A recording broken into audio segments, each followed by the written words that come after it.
আস্বাদন হবে মহাভারতে। একনিষ্ঠ নায়ক, মহাভারতের সব থেকে বড় দাতা, যার নাম ছিল কর্ণ।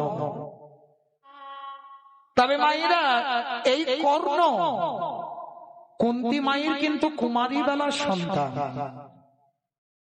সবাই বলি পঞ্চ পাণ্ডবের মা কুন্তী। যুধিষ্ঠির, ভীম, অর্জুন, নকুল, সহদেব পঞ্চ পাণ্ডবের মা কিন্তু না। তিনটে ছেলে হচ্ছে কুন্তী, যুধিষ্ঠির, ভীম, অর্জুন। আর মাতৃর ছিল বাবা দুটো সন্তান, নকুল আর সহদেব। আর এই নকুল সহদেব মায়ের মৃত্যুর পর, মাতৃর মৃত্যুর পর এই ত্রিভুবনের লোক আমরা সবাই জানলাম যে আজকের কুন্তী মায়ের 5টা ছেলে।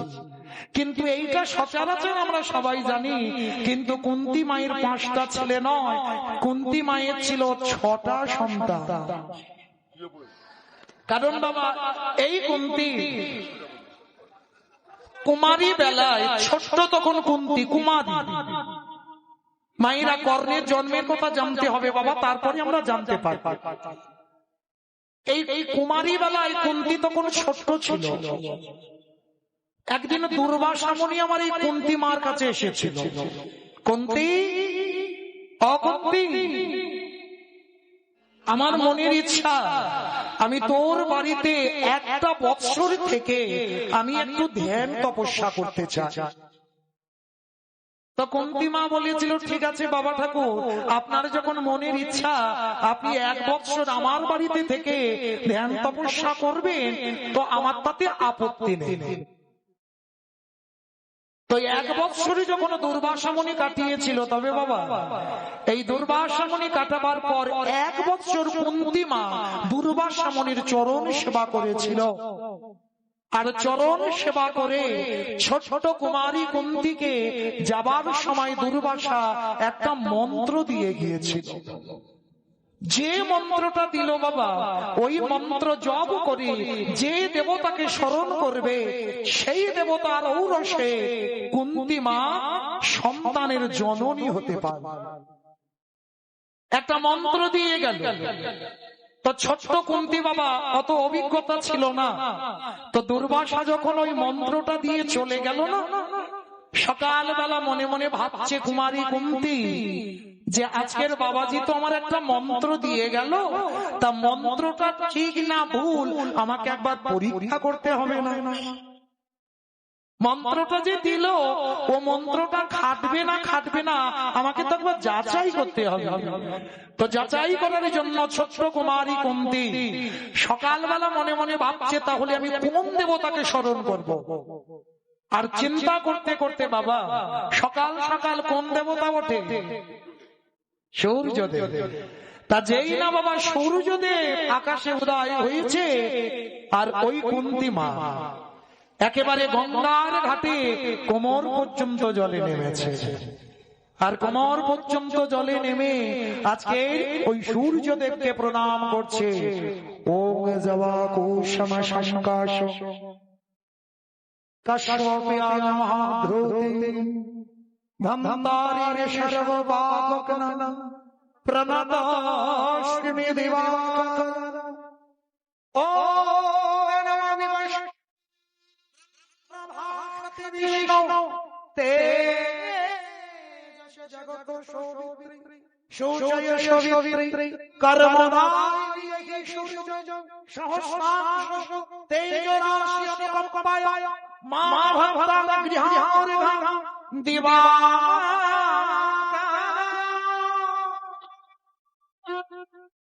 যেই না ওই কোমর পর্যন্ত জলে নেমে সূর্যদেবকে আহ্বান করেছে, সঙ্গে সঙ্গে সূর্যদেব এসে কুন্তী মার কাছে দাঁড়িয়েছে।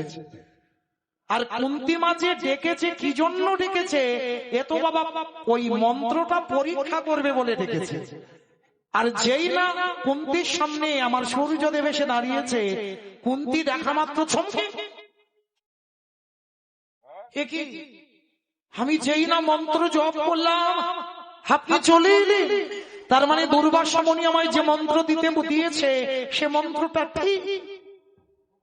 সূর্যদেব এসে বলে বললেন, কুন্তী বলো তুমি আমায় কেন ডেকেছ? কুমারী কুন্তী বলে উঠেছিলেন, দেখেন আজকের হে সূর্যদেব, আমি আমার কোনো কাজের জন্য আপনাকে আমি ডাকিনি। দুর্বাসা মুনি আমায় একটা মন্ত্র দিয়েছে, ওই মন্ত্রটা পরীক্ষা করবার জন্য আমি তোমাকে আহ্বান করেছি, কিন্তু তোমার কাছে আমার কোনো চাওয়া পাওয়া নেই। সূর্য দেবতা রেগে গিয়ে বলেন, অপদার্থ, তোর এত বড় স্পর্ধা, সকাল সকালে তুই আমাকে আহ্বান করে তোর চাওয়া পাওয়া না থাকতে পারে, কিন্তু আমার তো চাওয়া পাওয়া আছে। এই মন্ত্র জপ করে যখন তুই আমাকে আহ্বান করেছিস, তোর চাওয়া না থাকতে পারে, আমার তো চাওয়া আছে। সূর্যদেব পরশ করলো কুন্তী মাকে, আর সূর্যদেবের আলিঙ্গনে কুন্তী মা কুমারী বেলায় গর্ভে ধারণ করেছিল সূর্যের মতো জ্যোতি, সূর্যের মতো তেজ, একটা পুত্র সন্তান আমার এই কুন্তী মায়ের গর্ভে। কিন্তু মায়েরা কুমারী বেলা সন্তান মুখ দেখাবে কি করে? প্রত্যেক দিন ওই কুন্তী মা নিরজনে বসে বসে কাঁদে, আমি এই মুখ কাকে দেখাবো? কিন্তু আমি ভুলবশত যে কাজ করেছি আমি তো কাউকে বলতে পারবো না। তোর যার জন্য ভগবানকে স্মরণ করে ওই পুত্রটা জন্ম দিয়েছিল বাবা, কাম দিয়ে প্রসব হলো। আর কাম দিয়ে প্রসব হওয়া বলে নাম দিয়েছিল বাবা কর্ণ। আর ওই কর্ণ জন্মাবার পর ওই কুমারী বেলার সন্তান মুখ দেখাতে পারবে না, লোক লজ্জার ভয়ে ওই কুন্তী মা কর্ণকে নিয়ে রাতের অন্ধকারে গঙ্গার জলে ভাসিয়ে দিয়েছিল। কিন্তু মা তো এই পৃথিবীতে, মায়েরা মনে রাখবে, ভালো তোমায় সবাই বাসে, কিন্তু তোমার মার মতো করে নয়। এই পৃথিবীতে ভালো সবাই বাসবে, কিন্তু তোমার মার মতো করে নয়। আর এই পৃথিবীতে বাবা যার মা চলে যায়, তার পৃথিবীটা একেবারে অন্ধকার হয়ে যায়। কারণ সবার ভালোবাসায় বাবা কিছু না কিছু স্বার্থ থাকে, কিন্তু আমার মায়ের ভালোবাসায় কোনো স্বার্থ থাকে না। তো আজকের ওই কর্ণকে যখন নদীর জলে ভাসিয়ে দিল, ভাসতে ভাসতে কুন্তী মা পাগলিনীর মতো ওই তীরে ভাসিয়ে দিয়ে চিৎকার করে কাঁদলো, দয়ামা, ওগো দয়ামা,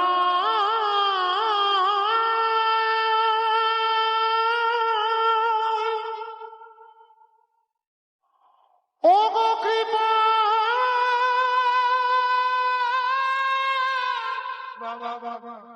ওগো কৃপা,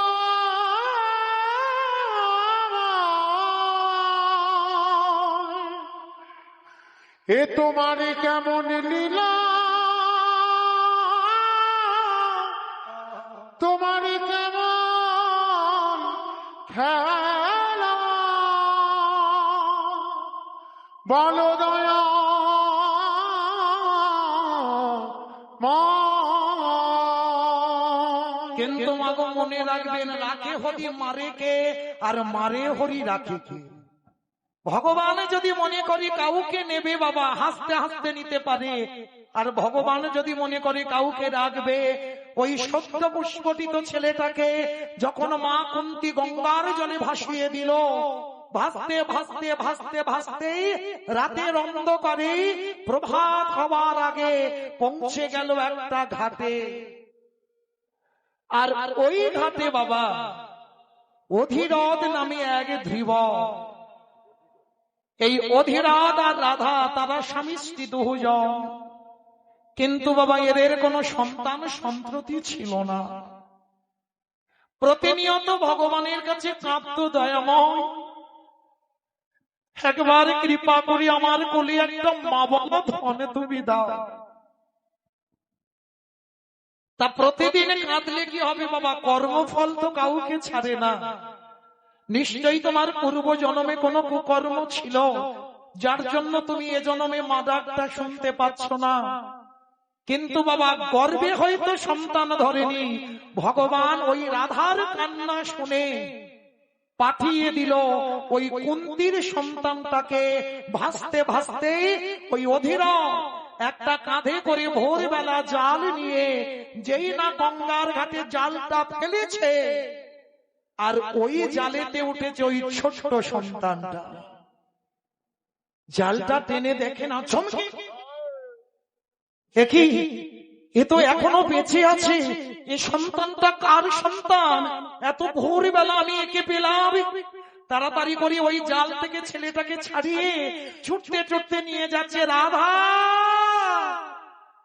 রাধা, রাধা, দেখো আমার ভগবানের কত অহেতুকী কৃপা। তুমি না ভগবানের কাছে কাঁদতে, তুমি মা হতে পারোনি, তার জন্য তোমার দুঃখ, কত অভিমান ভগবানের প্রতি।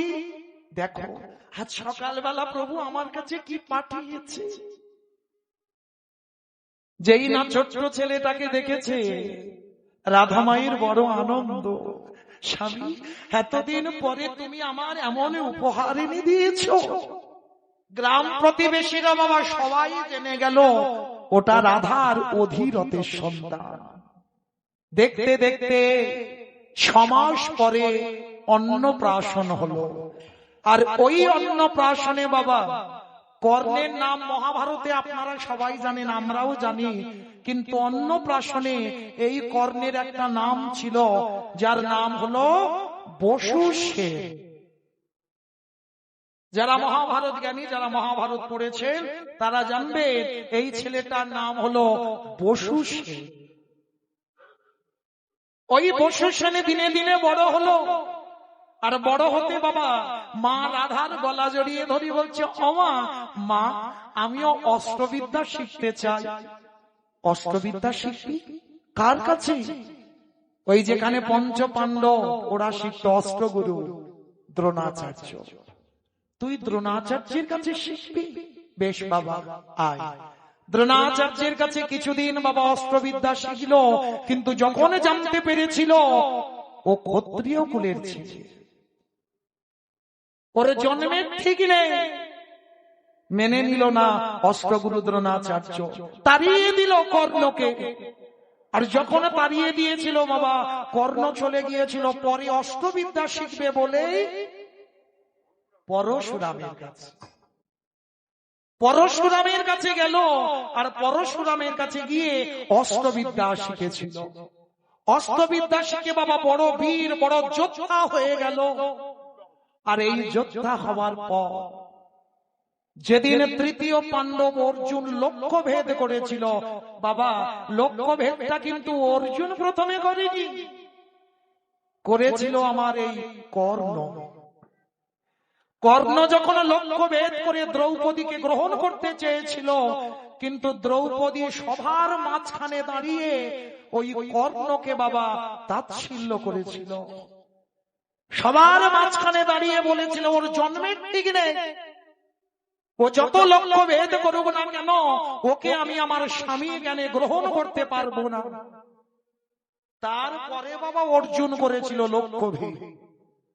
তো যখন সভার মাঝখানে দ্রৌপদী শয়নবর সভায় যখন কর্ণকে অপমানিত হতে হলো, যখন কর্ণকে সবাই দূর দূর করে তাড়িয়ে দিচ্ছে, কর্ণ লজ্জায়, ঘৃণায়, ভয়ে মনে মনে ভাবলেন এ জীবন আমি আর রাখবো না, এই জীবন আমি ওই গঙ্গার ঘাটে ত্যাগ করে দেব।